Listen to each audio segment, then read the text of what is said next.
Hello, welcome back. I am so happy to welcome you back for a new episode. Today we talk business, and I'm going to share with you the 9 biggest mistakes that I've made in my business, either so that you can avoid them yourself or so that we can laugh about them together. Those 9 mistakes almost ruined everything for me, but they didn't. In retrospective, I'm really glad that I've made them because I'm learning from them. And also, honestly, it helps me to also hold space for people going through it.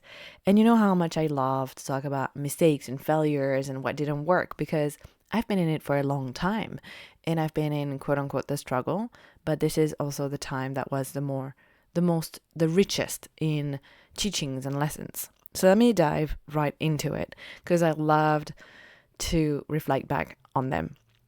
Mistake number 1 is getting defeated after failed launches. And I almost wanted to say after 1 failed launches. This is something that I deeply regret because I got so defeated that I started to question everything and to question my entire business, my entire processes, to think like, oh, maybe I'm never going to succeed in that just because I launched something and it flopped. And what happened is that I thought business was a linear process. I thought I would struggle, and then launch something big, make big money, and then it will be like that forever. And so when I started to finally reach my goals, I thought, yes, I basically don't have anything to do but to repeat. And this is going to work and I'm going to make great money and I'm going to have great clients and I'm going to create epic offers and that's all going to be perfect. Spoiler alert, that wasn't what happened. And the thing that is interesting about this mistake is in retrospective now, looking back, I just wish that I just see a failed launch as just, oh, it flopped. Like just no one bought it, or I just put all that time, love, effort, and energy, and it just didn't work. And be like, okay, I'm gonna try something else. And I wish I just tried more and tried again sooner after the failed launch instead of holding on to the failure, because there is no such thing as failure. And I watched this woman recently. You know how in the industry they say, I'm not here to tell you to throw spaghetti at the walls and this is so bad to throw spaghettis at the wall and see what sticks or not. You need to have the perfect strategy that brings the perfect results.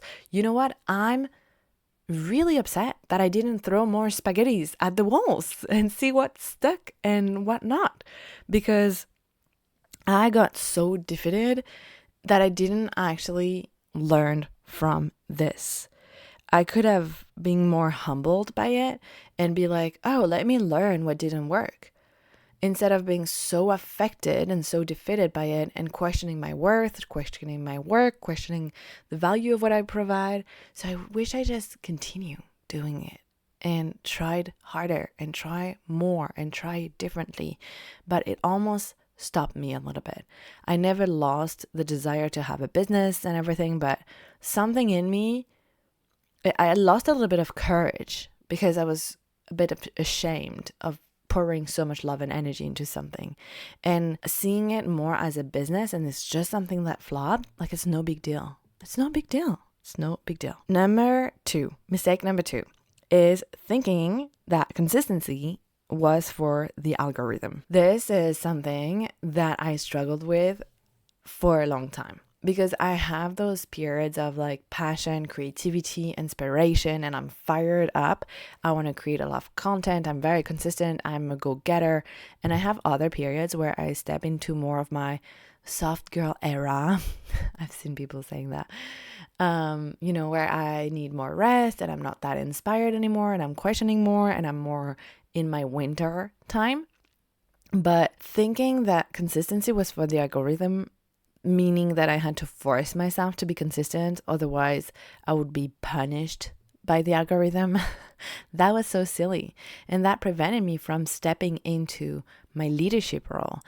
And now what I believe is that my consistency is not for the sake of the algorithm. only, because of course that also plays a role. If you want to build an online business, you need an online presence. If you want an online presence, you need to show up and not disappear for a month, which is something I've done. So, I know basically what not to do. And I didn't realize that it's not just for that. Yes, there's a part is for the algorithm, but it's also for my leadership. How on earth people are going to count on me if I just show up when I need money and then I disappear when I don't need it or don't want it or don't feel like it? This is not running a business, right? If you are a creator that just creates for the sake of content creation and being artistic, then of course, like, never force yourself. But if you are a business owner, you get to show up for yourself. And that's the thing that is hard. If we're employed, in a 9 to 5, we're going to have to show up. And the only days where we're not going to show up to work, we have to be extremely sick. You're not going to call in sick just because you don't feel like it. But in your business, when you're a solo entrepreneur, then it becomes like you have to motivate yourself every single day.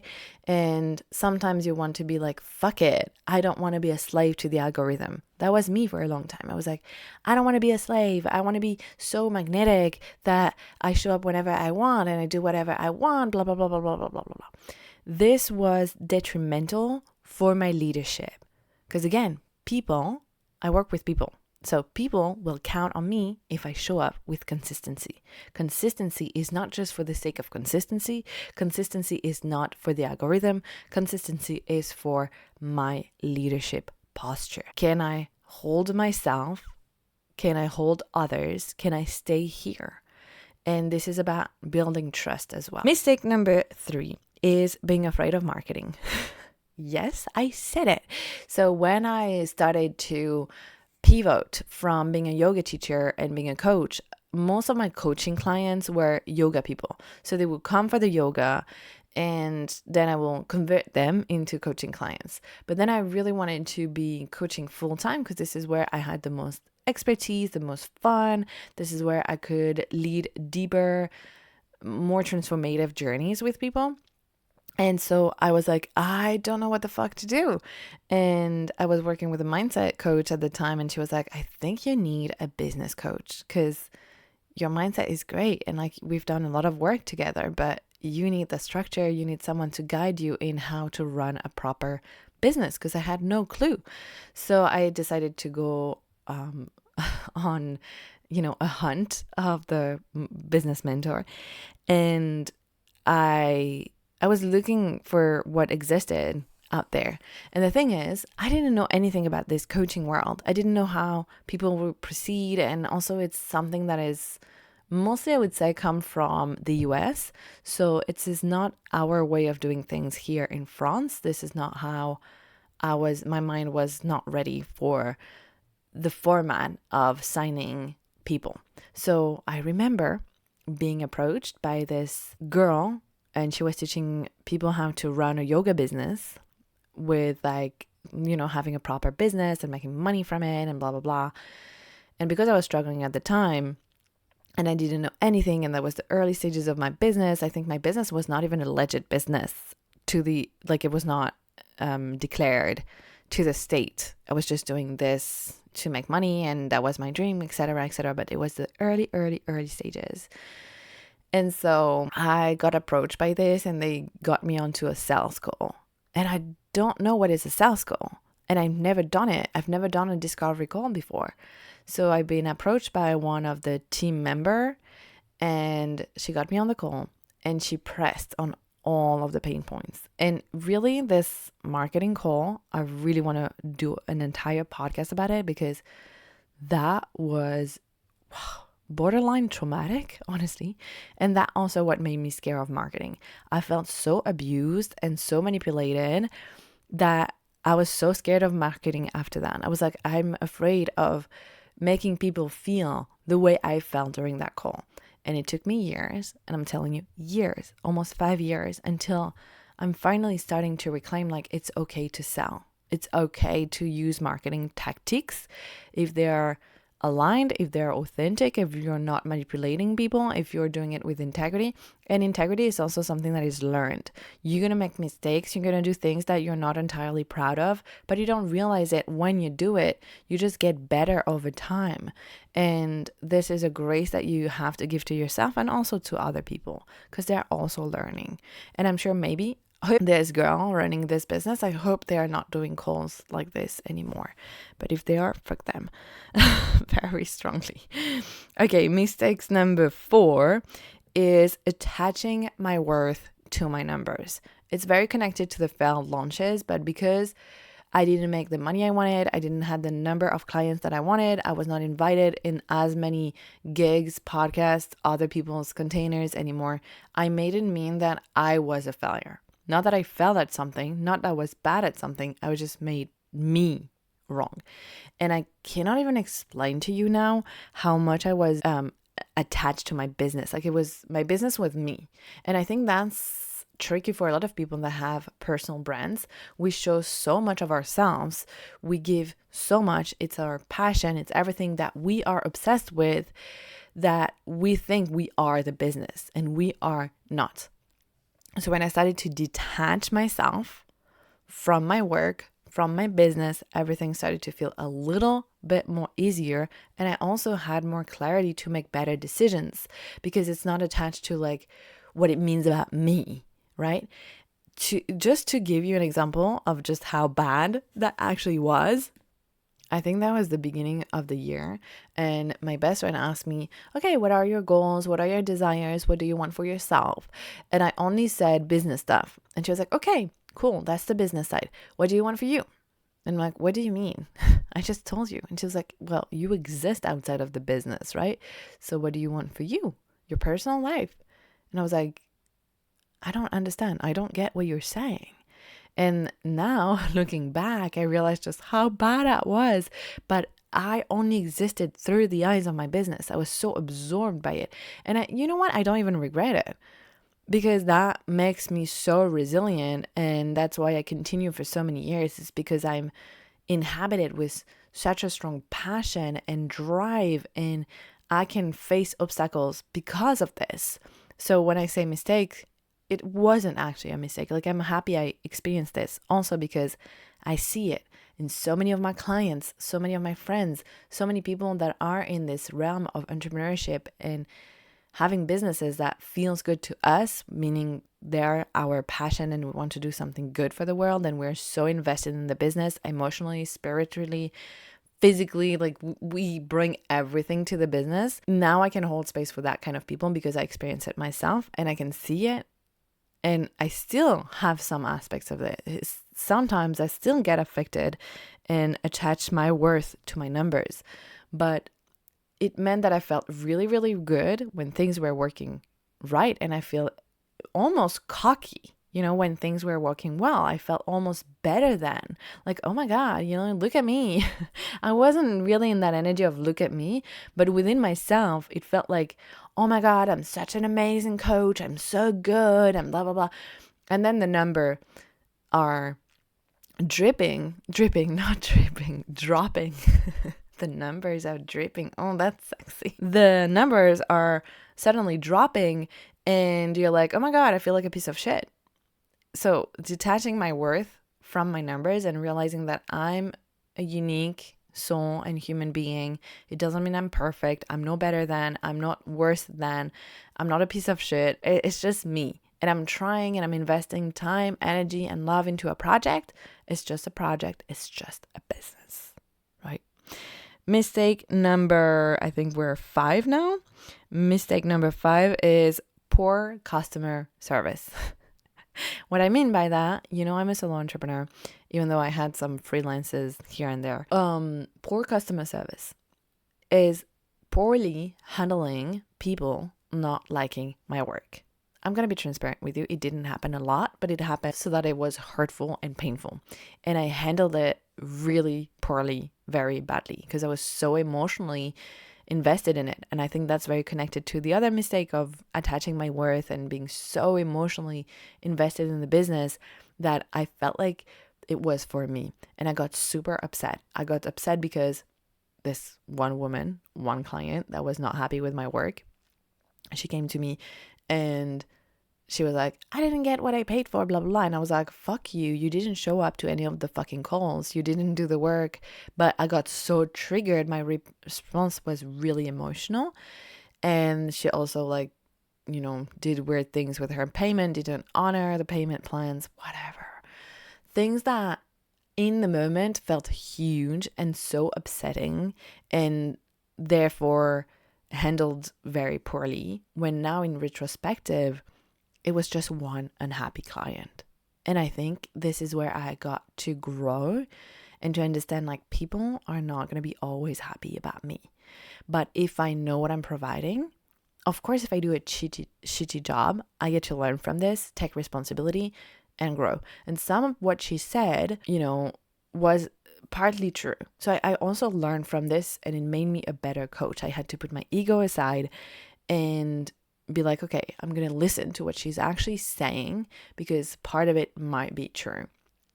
And then question myself, put my ego aside and grow and learn and be better and do better for my clients because I really want to show up in the best way for them. But also, it's not on me. I don't have to take responsibility for my clients not getting the result if the client doesn't fucking do the work. Right? You're not here to babysit people. You're not here to mother people. You are a business. You are a service provider. And I know this whole coaching industry is weird because also in the realm of personal branding, we have those brands where we show so much of ourselves. And because we show so much of ourselves, people feel like they know you. There is this proximity and then they expect a lot from you. And sometimes they want, there is this weird friendship building and you don't know if you're talking to a client or a friend anymore. And that's something I've struggled with also, is like not knowing where to draw the line.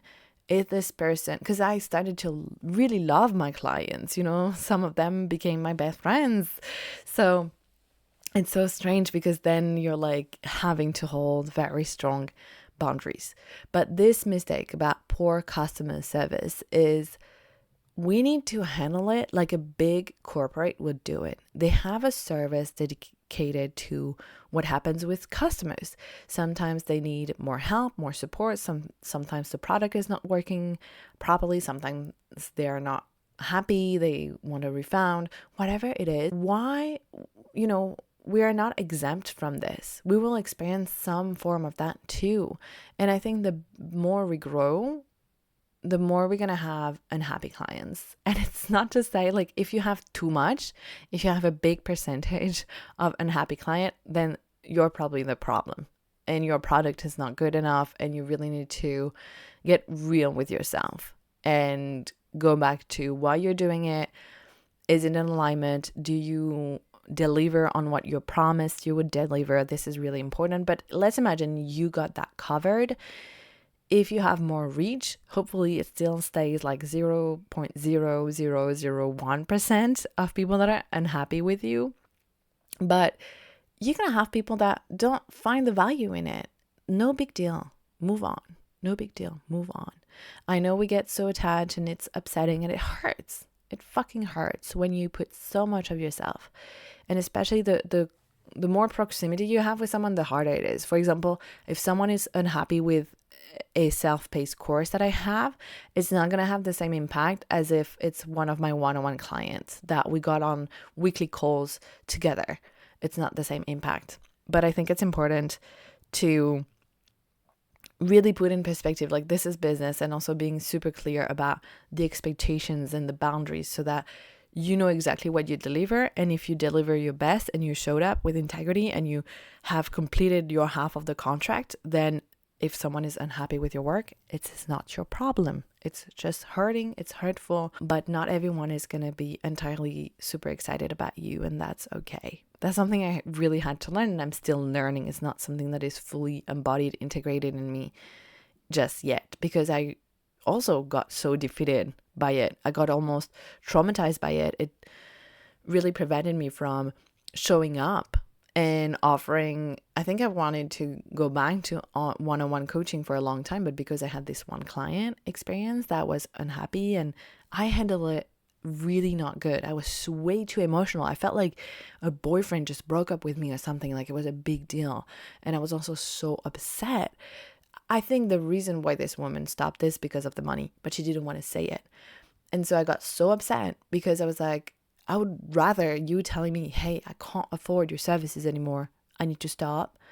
And that's it, instead of pretending things. And because I got so upset about it, then I was not proud of how I handled it. And it took me a little while, like just a few hours, to digest how I just reacted to it. I reacted to this client like right away in the emotional storm. That was not necessary. And now I have a friend also having trouble with one of her one-on-one client. We talked about this morning, and that's also something that inspired this podcast today. And sometimes it's so messy. It's so messy because we feel responsible for things that we are not actually responsible for. And also then we don't take responsibility for where we want to actually take responsibility. So clarity, boundaries, knowing exactly what you provide, and knowing that it's okay. It's okay. And also always have some kind of money aside so that you can refund someone and cut clear. I think this is a boundary. This is a lesson that I've learned is, if you have someone on payment plans or they paid you, and always keep some of that money in the bank, in your business, because you want to be able to refund someone and to be like, we're done. We're not working together. Because sometimes you're just forcing yourself. It doesn't feel good. You don't actually want to work with this client. This client is unhappy with the work. She's resenting you. You're resenting her. It's not good. And sometimes the best thing we can do is like, hey, I'm going to give you a refund and we stop here. And that's it. And you feel clean and good about it. I know some people are like, I do not offer a refund. I get it. But maybe sometimes in some format, in some circumstances, it's so much better to do it. Because they also feel honored and they don't resent you. And sometimes it's so much better. But you do you.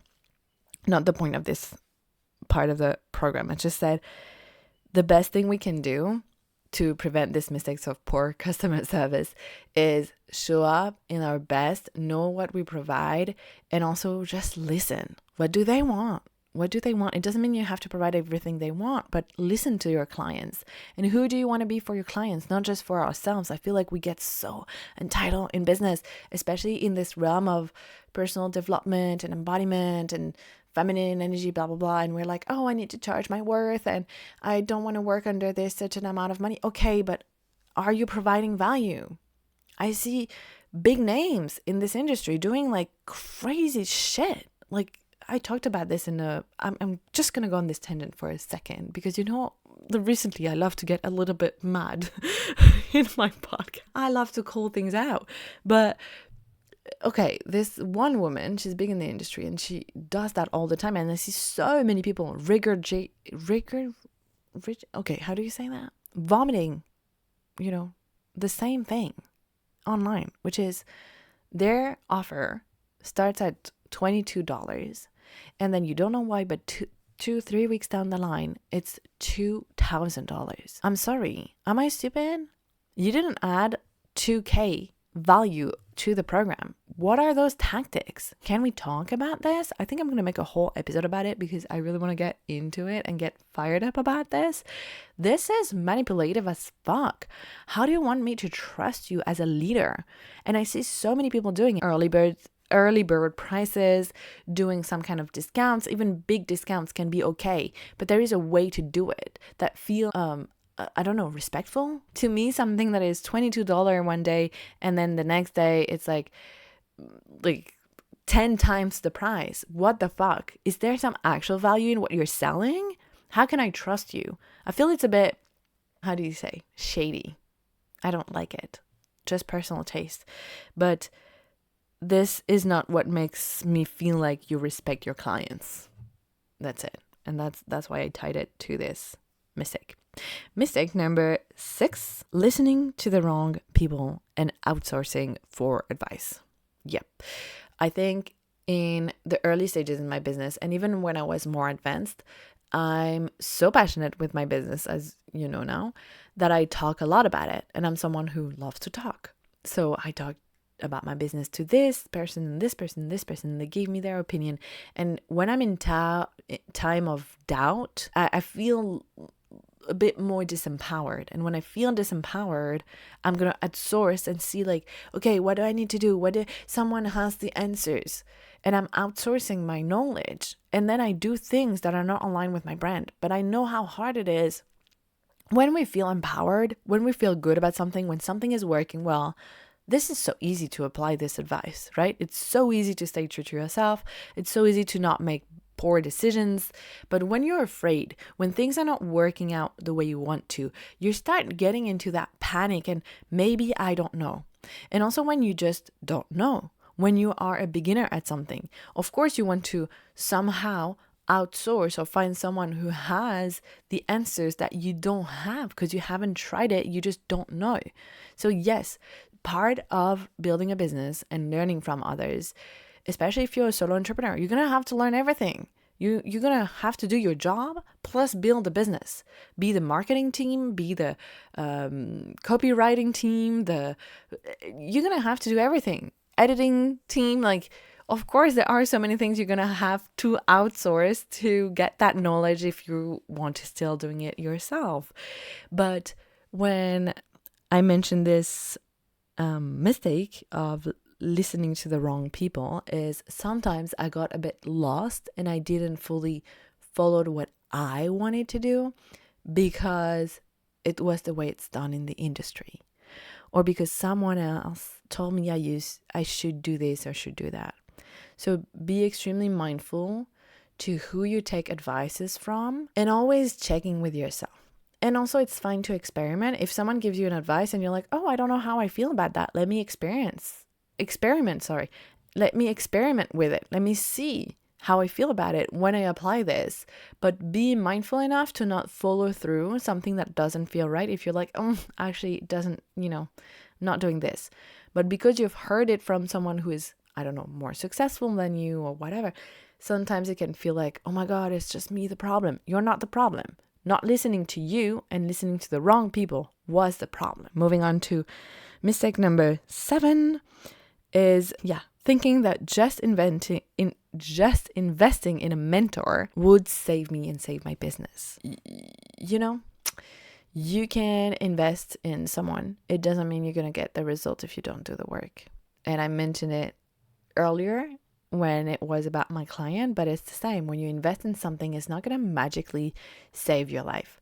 And placing mentors on a pedestal is so bad because you're going to place them so high, they're going to fall right down off the pedestal because you're going to soon realize they're humans. They're also just providing a service that is within the scope of what they can give you, what they can provide you. It's not going to save you. It's not going to save your business. So be mindful of that.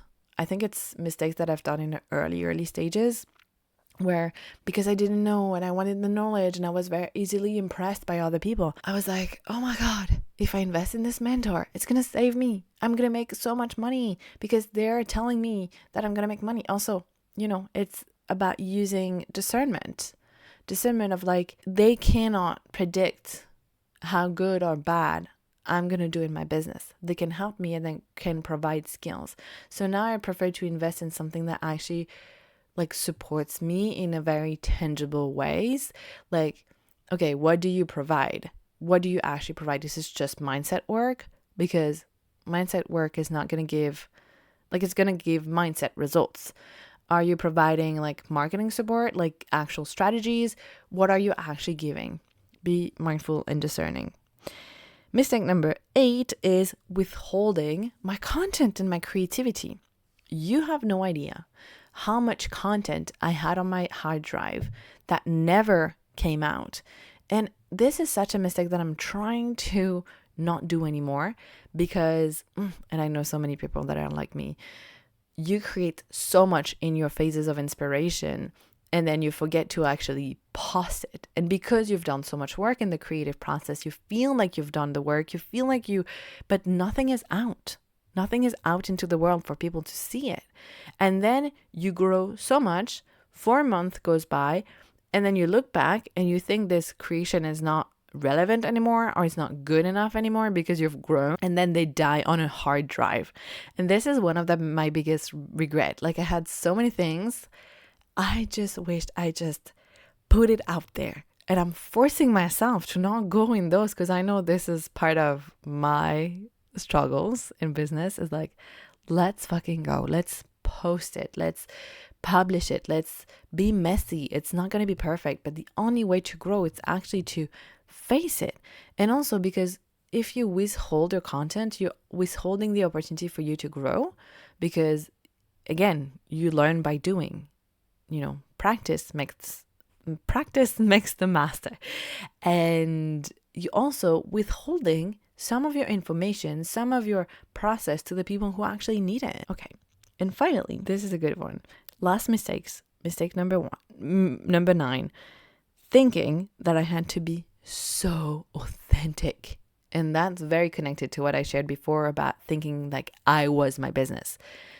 Turns out you can be real, you can be authentic, you can be transparent without having to display your whole entire fucking life.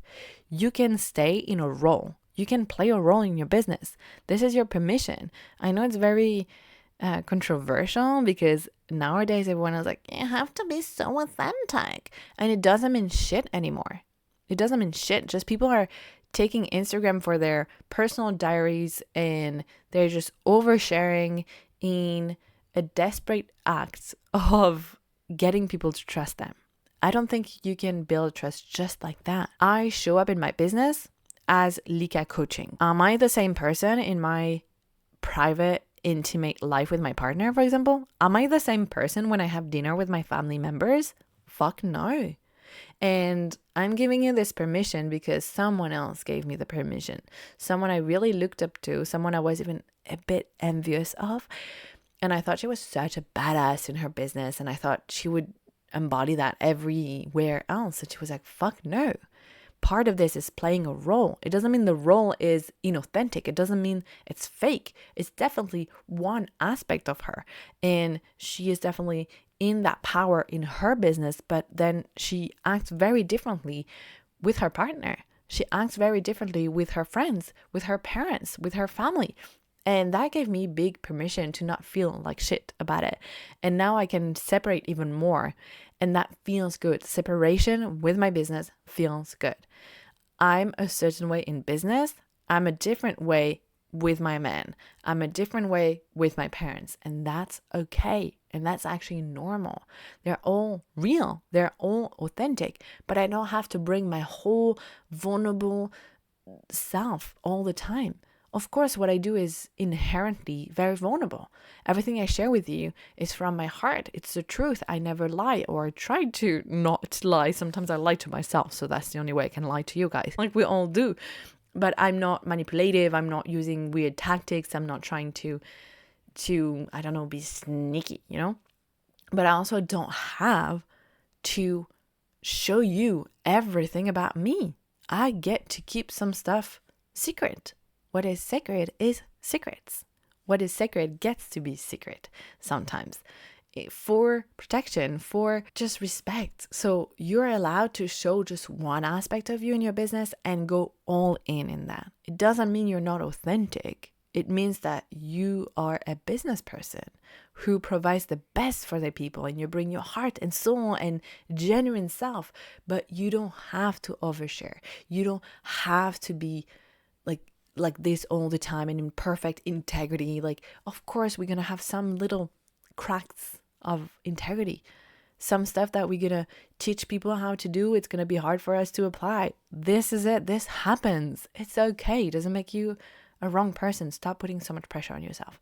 It's literally a pep talk to myself, because I had to learn that the hard way. I really thought I had to be perfect. And if I was not perfect, then I couldn't show up anymore. And the regret is like stopping my process, stopping myself to grow. In all of those mistakes I just mentioned, the 9th of them is all the times that I felt way too defeated, or I stopped doing something, or I didn't continue to better myself because of how hard it was, because of some failure, because of making mistakes. Just know that it's not because you're in business that you're going to be perfect. And if you suffer from extreme perfectionism, like me, and you're always so hard with yourself and it's never good enough, know that the only way you can use that at your advantage is knowing that in order to become more perfect, you have to practice and you have to make mistakes. So in order to be perfect, you have to be imperfect. I know it sounds silly, but that helps me somehow because I can laugh about it. All right, so I hope you enjoy this podcast for today.